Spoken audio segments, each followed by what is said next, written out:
Salam sejahtera Malaysia. Denyut nadi suara rakyat terus bergema di channel ini. Sampai sekarang saya pun masih bingung. Terus terang saya pun masih bingung. Saya tidak tahu mau undi siapa.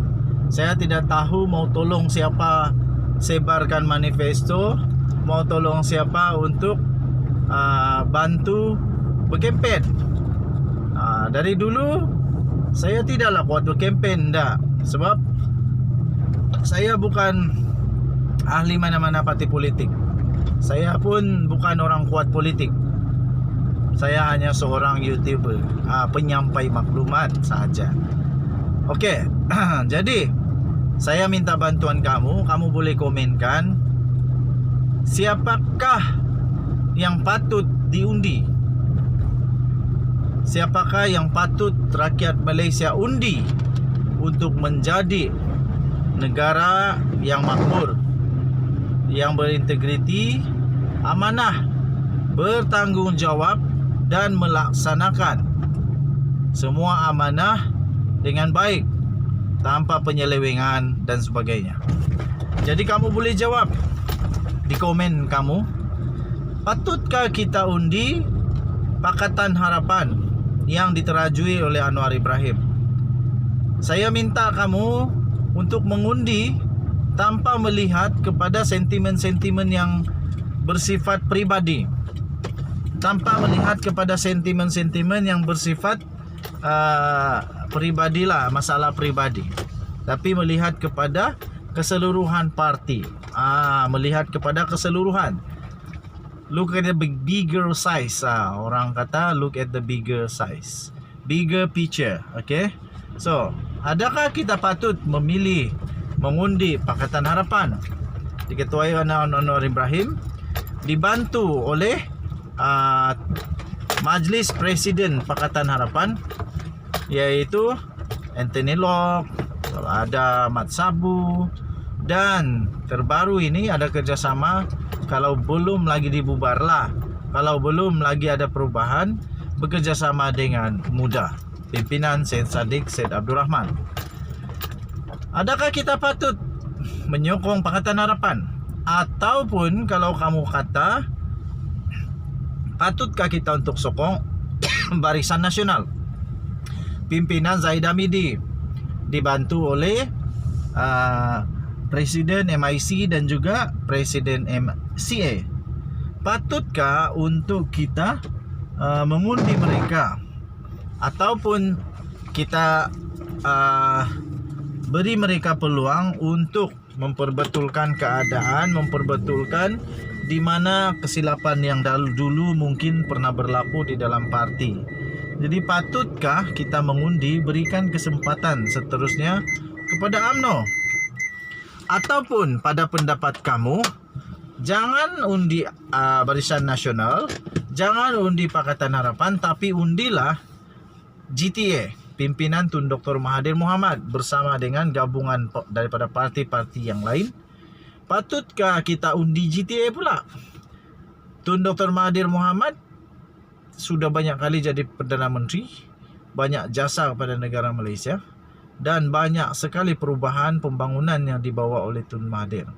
Jadi patutkah untuk kita mengundi dia? Ataupun kita patut undi Perikatan Nasional?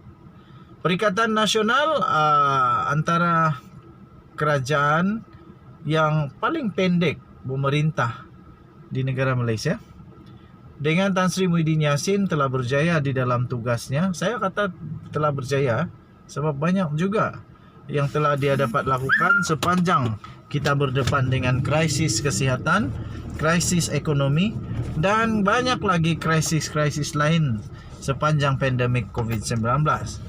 Patutkah kita menyokong Perikatan Nasional? Sila berikan komen kamu.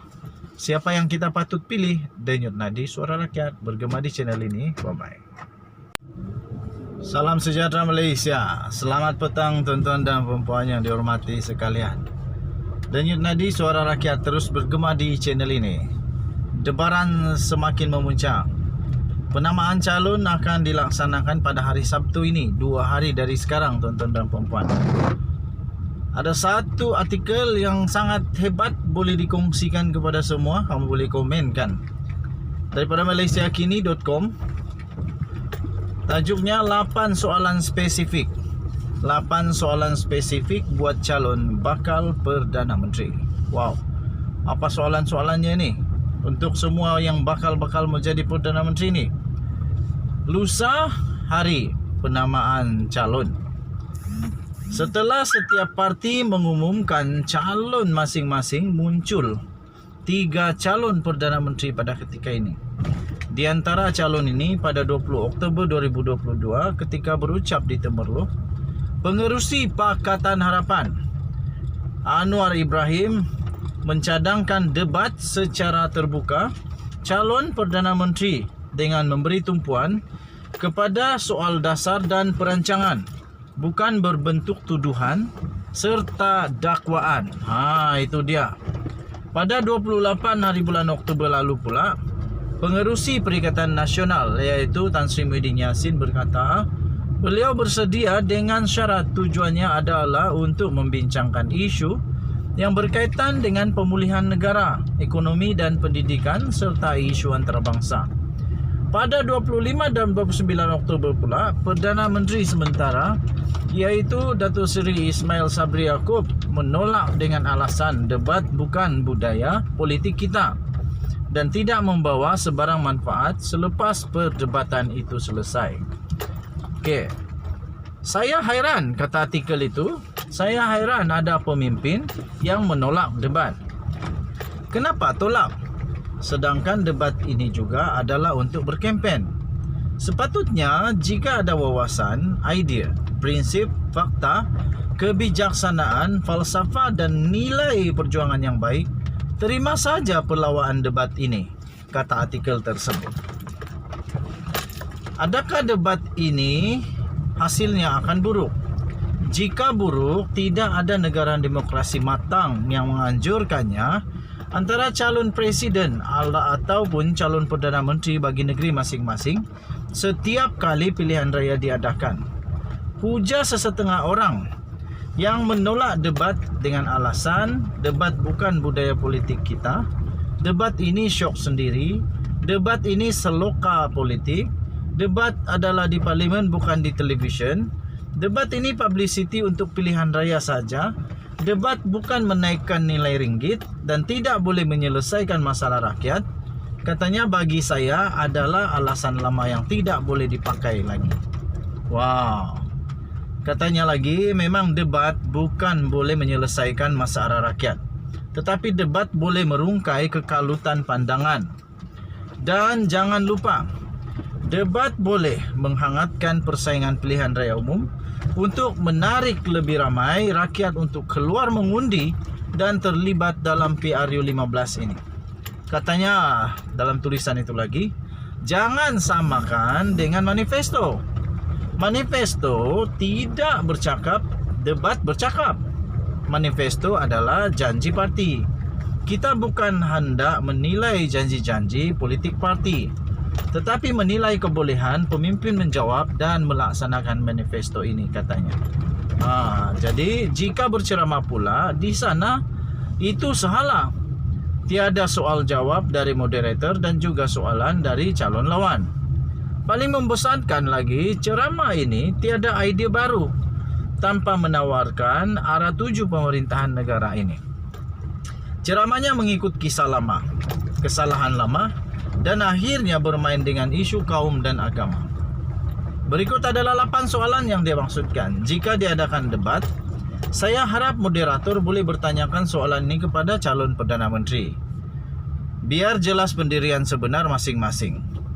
Nombor 1, apakah cukai barangan dan penghematan GST akan diperkenalkan semula bagi menggantikan cukai jualan dan perkhidmatan SST? Jika diperkenalkan semula, berapa peratus?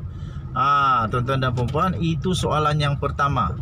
Soalan yang memang hangat dan pasti membawa kepada idea baru ataupun kepada jawapan yang perlu dijawab dengan teliti, dengan berhati-hati. Kalau dijawab salah, nanti buruk padanya. Nombor 2, Bagaimana dengan harga minyak? Diapungkan, subsidi bersasar atau ditentukan mengikut harga pasaran? Itu pun memang soalan cepu mas juga, tuan-tuan dan puan-puan. Memang susah lah mau jawab. Seterusnya, nomor 3, bagaimana dengan pendidikan sekolah Cina dan sijil pendidikan bersepadu UEC? Nomor 4, pendirian tentang Maktab Rendah Sains Marai Marisim dan sekolah berasrama penuh. Tujuan asalnya adalah untuk membantu anak-anak orang miskin. Tetapi sekarang ia sudah dimonopoli oleh anak-anak orang berada. Nah, ini betul-betul panas. Dulu MRSM untuk membantu orang-orang yang susah, yang ada anak-anak yang mempunyai tahap kecerdasan yang diperakui. Tapi sekarang menurut soalan ini, kenapa sekarang orang-orang yang berada pula yang nampaknya seolah-olah telah memonopoli? Ini tidak tahu betul ke tidak, tapi itu soalannya lah. Okey, soalan seterusnya, bagaimana dengan dasar pekerja asing? Akan terus mengambil atau memperkasakan pekerja tempatan? Seterusnya, bagaimana dengan ringgit? Tambak atau ditentukan oleh pasaran? Bagaimana dengan royalti minyak untuk negeri-negeri pengeluar minyak? Ini pasti menarik untuk Sabah dan Sarawak. Sabah, Sarawak, lepas itu Kelantan, Terengganu, semua yang ada minyak. Apakah nomor 8? Apakah tindakan bagi mereformasi pasaran ekonomi negara supaya kembali mendapat kepercayaan pelabur? Ini memang betul-betul memerlukan seorang Perdana Menteri yang memang cekap dalam ekonomi, pandai membuat perancangan dan tahu melihat meramal masa depan. Itu adalah antara soalan spesifik. Belum lagi soalan umum berkaitan dengan dasar ekonomi untuk memajukan negara, mengatasi kemiskinan rakyat, dasar kesihatan, dasar luar, dasar keselamatan negara, teknologi hijau, perubahan iklim dan lainnya. Jadi tuan-tuan dan puan, itulah 8 soalan spesifik yang menurut penulis artikel ini wajib disoalkan kepada semua calon-calon Perdana Menteri jika ada debat nanti. Denyut nadi suara rakyat bergema di channel ini. Untuk mendapatkan artikel yang lengkap ini, sila layari malaysiakini.com. Kita jumpa lagi. Selamat pagi Malaysia, selamat petang Malaysia, selamat malam Malaysia, salam sejahtera Malaysia.